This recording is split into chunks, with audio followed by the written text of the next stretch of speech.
I heard the voicemail at 7:14 in the morning. I know the exact time because I remember looking at the microwave clock while I was waiting for my oatmeal to finish. My solicitor's number. I almost didn't pick up. I thought it was about the property tax appeal I'd filed on the cottage, some paperwork they needed me to sign. I set down my spoon and listened. My Uncle Reginald had died, and he had left me $4.2 million. I had to sit down. I actually pulled out a kitchen chair and sat down in my housecoat at 7 in the morning with my oatmeal going cold on the counter, just staring at the wall. Uncle Reg, I hadn't seen him in almost 6 years. He'd moved out to British Columbia after my aunt passed, said Ontario reminded him too much of her. We exchanged Christmas cards. He called on my birthday sometimes, always late, always apologetic. He was my mother's only brother, a quiet man who had spent 40 years in commercial real estate and never once talked about money. Never. You wouldn't have known looking at him. He drove a 10-year-old Subaru and bought his shirts at Mark's Workwearhouse. I called my husband at his office. He answered on the second ring, which surprised me. He was usually in meetings by 8. I have something to tell you, I said. Can you talk? Give me a minute. I heard him say something to someone, heard a door close. What's going on? I told him about Uncle Reg. I told him about the $4.2 million. I was crying a little by then. Not from the money, from the loss, really, from realizing I'd never called him enough, never made the trip out to Kelowna like I kept promising myself I would. My husband was quiet for a moment. Then he said, "That's incredible, Harriet. Really, we should talk about this properly. Don't do anything yet, all right? Don't call the solicitor back until I can sit down with you tonight." I thought he was being practical. I thought he was protecting me. I hung up and finished my oatmeal. My name is Harriet, and I am 63 years old, and I want to tell you something about who I was before all of this happened, because I think it matters. I grew up in Sudbury, the oldest of 3 girls. My father worked for Inco. My mother cleaned houses 3 days a week until her knees gave out. We were not poor, but we understood the value of money in the way that people do when there isn't much of it. I was the first in my family to finish university, Laurentian education degree. I taught grade 4 for 11 years in Barrie before my husband and I moved to the Collingwood area for his work. I stopped teaching when our children were small. My husband asked me to. He said it was easier, that his salary more than covered it, that the kids needed a parent at home. I agreed. I told myself it was temporary, that I'd go back when they were in school. But then there was always something. The move to the bigger house, my daughter's learning assessments, my mother-in-law's illness, and before I knew it, 11 years had become 22. And I was 54 years old with a lapsed teaching certificate and a husband who handled all our finances and gave me a household allowance like I was one of the children. I want you to understand something. I did not think of myself as a woman who was controlled. I thought of myself as a woman who trusted her husband. There is a difference, or at least I believe there was for a very long time. His name is Theodore. We met at a conference in Ottawa when I was 28. He was charming, confident, the kind of man who could talk to anyone and make them feel like the most important person in the room. We were married at 30. We had 2 children. We built a life. 32 years. I gave that man 32 years. The evening after I got the voicemail, Theodore came home with a bottle of Niagara Riesling and a folder of printed pages he'd clearly put together at the office. He sat down across from me at the kitchen table with a yellow legal pad and a pen, and he started explaining what we should do with the inheritance. Not what I should do, what we should do. He had already looked into investment vehicles. He had already called a financial planner, our financial planner, the one he'd chosen years ago, the one I had never once spoken to directly.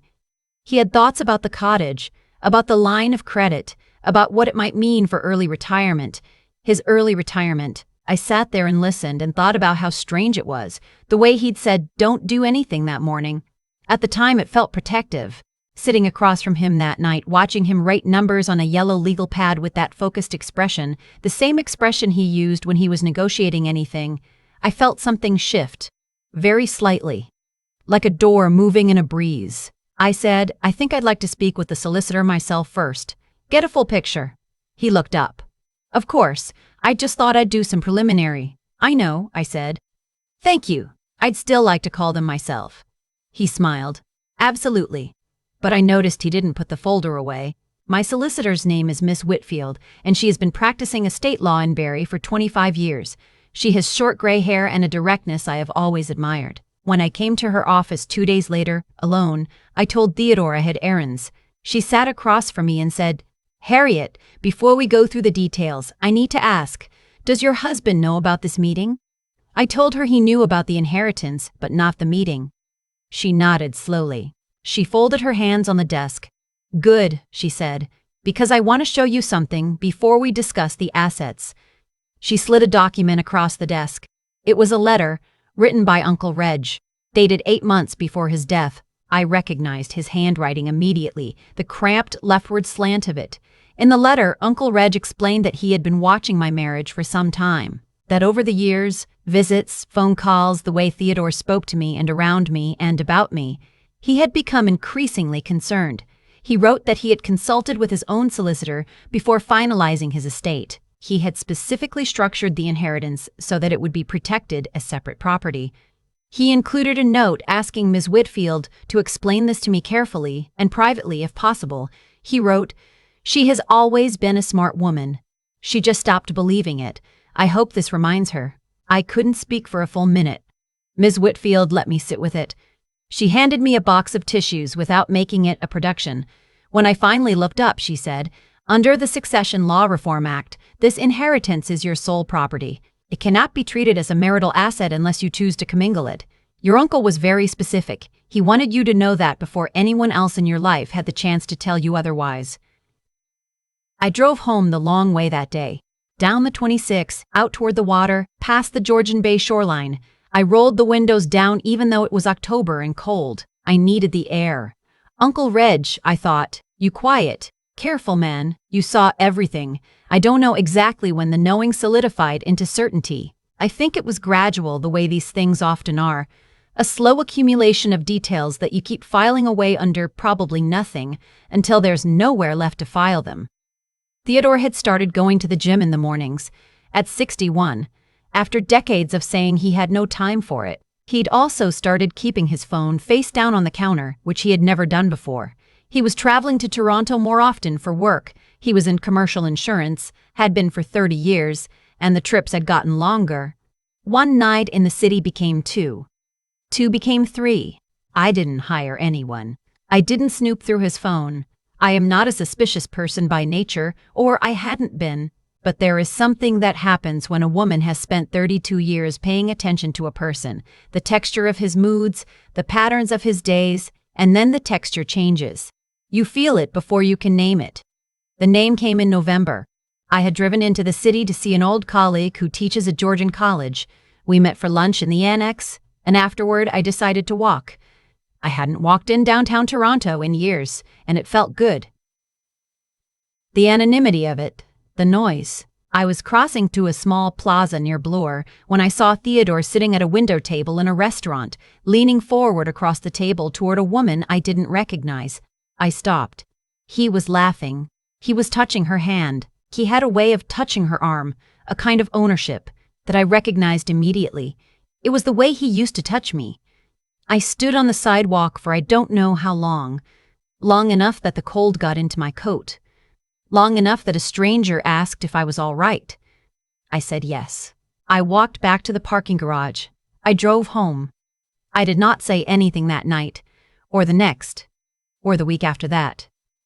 What I did instead was call Ms. Whitfield. "I think I need to understand my options," I told her. She said, "I was wondering when you'd call." She referred me to a colleague, a family law lawyer named Mr. Adeyemi, who practiced out of an office on Dunlop Street.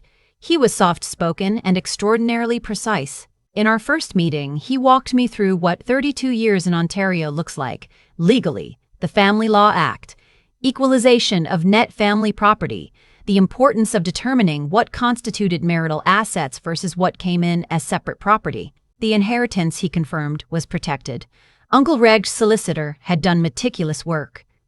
"What about his pension?" I asked. "Accrued during marriage. Equalization applies. The rental property in Penetanguishene?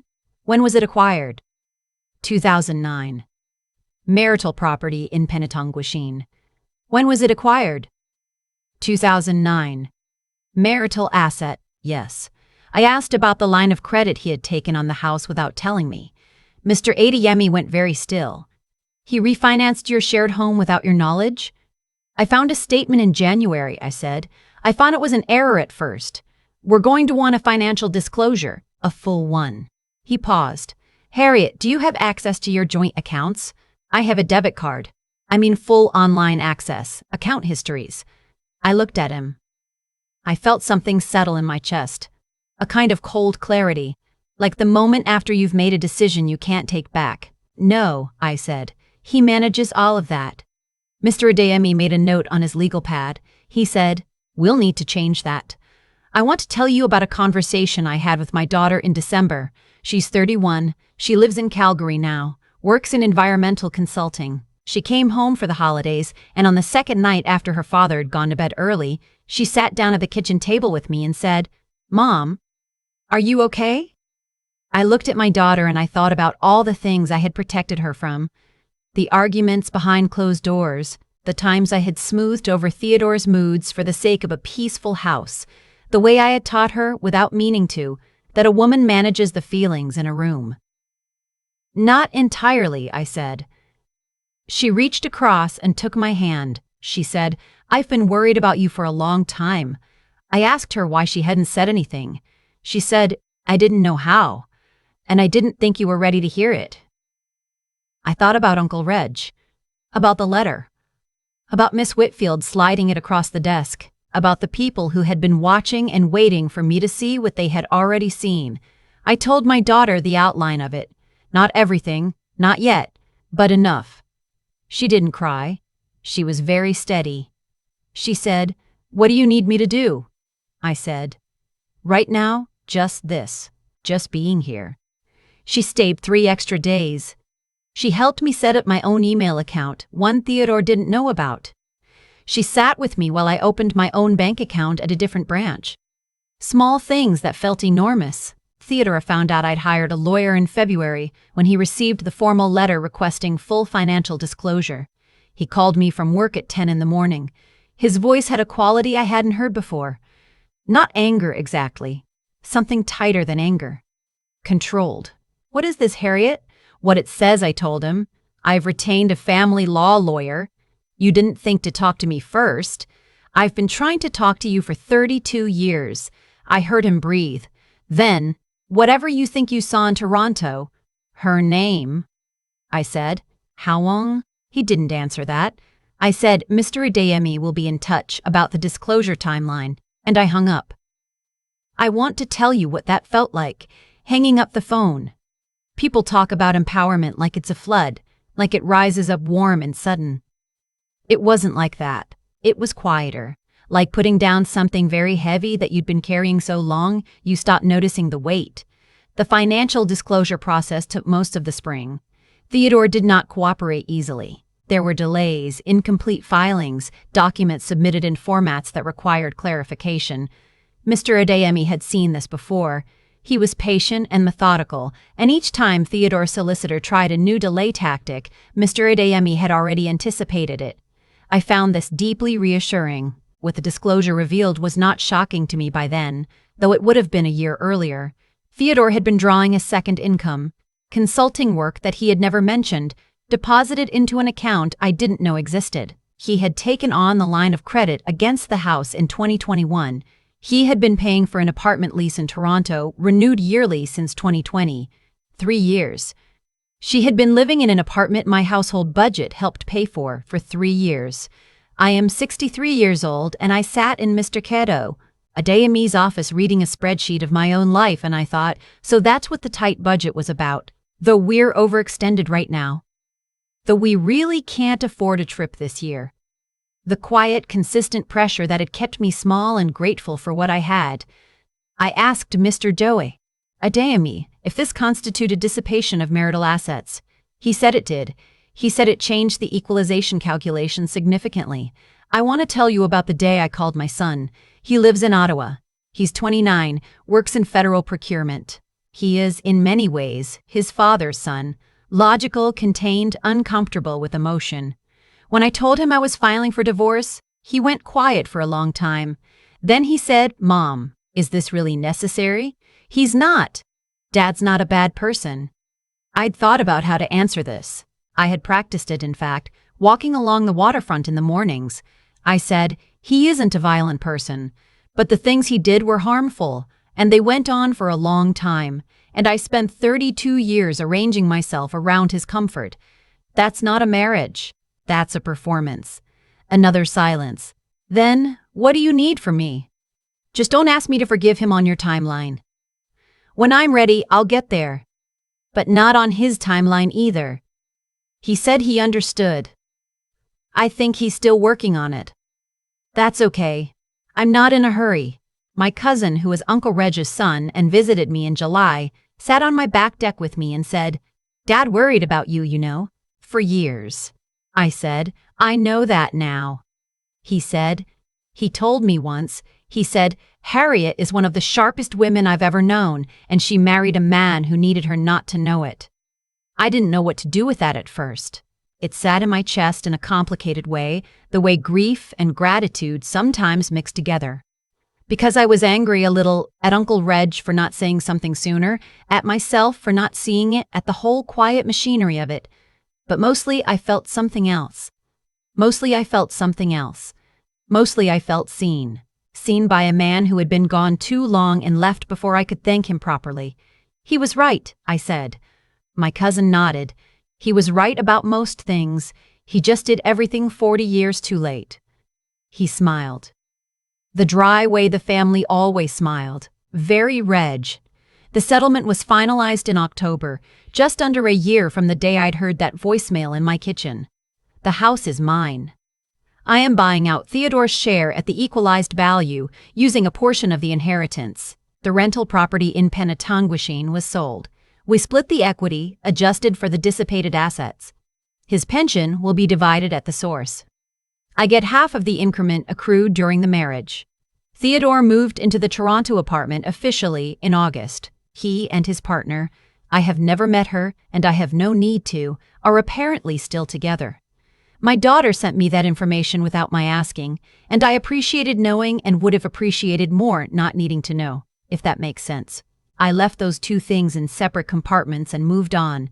Here is what I want to tell you, if you are watching this and you see yourself somewhere in it. I am not a dramatic woman. I have never thought of my life as a story worth telling. I kept a house and raised 2 children and made thousands of quiet decisions that no one noticed or counted. That was my work for over 2 decades, and I am not ashamed of it. But somewhere along the way, I let it become an excuse for someone else to hold all the doors. When I got that inheritance, my first instinct was to share it, to tell my husband, to let him put it in the folder with the yellow legal pad and the financial planner I had never spoken to. I almost did. I merely handed him that too. What stopped me was Uncle Reg's letter. What it said about me, that I had always been smart. I just stopped believing it. I am 63. I have a house that looks out toward Georgian Bay, and a daughter who calls me twice a week from Calgary, and a son who is slowly, in his quiet way, figuring out how to know me again. I have a financial planner I chose myself, and a solicitor I trust, and an email account with a password that is mine alone. I drive the long way, along the 26 when I need to think. I roll the windows down even in October. Uncle Reg, if you can hear anything from wherever you went, the money helped. But the letter was the thing. That was the thing. I threw his letter in the drawer in my bedside table, and sometimes at night I take it out and read the last line again. She just stopped believing it. Not anymore. I've thought a lot about the word trust since all of this happened. I used to think trust was something you gave freely to the people who had earned it, and Theodore had earned it, or I believed he had. 32 years is a long time to be wrong about something, but I've come to understand that I wasn't entirely wrong. I trusted correctly once. What I failed to do was keep checking. I stopped paying attention to the evidence that was quietly accumulating right in front of me, because paying attention would have required me to act, and acting would have cost me the life I built. So I looked away. Not out of stupidity. Out of fear dressed up as contentment. That's the thing nobody tells you about a slow betrayal. It doesn't announce itself. It arrives in small increments. A phone turned face down, a trip extended by one night, a budget tightened for reasons that are never quite explained. Each one is explainable on its own. It's only when you lay them all side by side that the picture becomes clear. And by then, years have passed. What Uncle Reg understood, and what I only came to understand through his letter, is that intelligence without self-belief is just potential sitting in a drawer. I had spent decades being competent in every way that served my household and invisible in every way that served myself. I organized, I managed, I smoothed and adjusted and anticipated. I just never turned any of that capability toward my own life.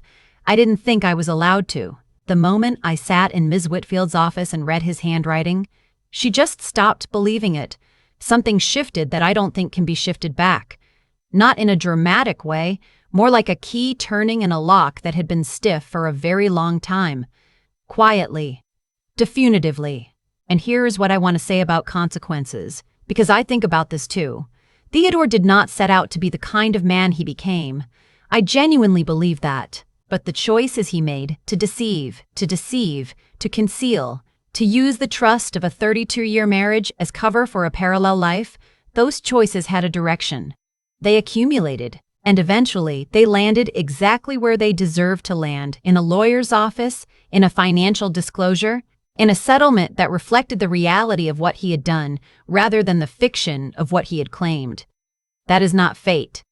That is not luck. That is simply the long arithmetic of how people treat other people catching up with itself. It always does eventually. The ledger always balances. It just doesn't always happen on the timeline we'd prefer. What I carry forward is this: honesty with yourself is not a luxury. It is the foundation of everything else. Every decision, every relationship, every version of a life that you can actually stand behind. I wasted years being honest with everyone around me and dishonest with myself about what I was living inside of. I will not do that again. I drive along the 26 in the mornings now, and I think about who I was at 30, at 40, at 52. I don't feel sorry for her exactly.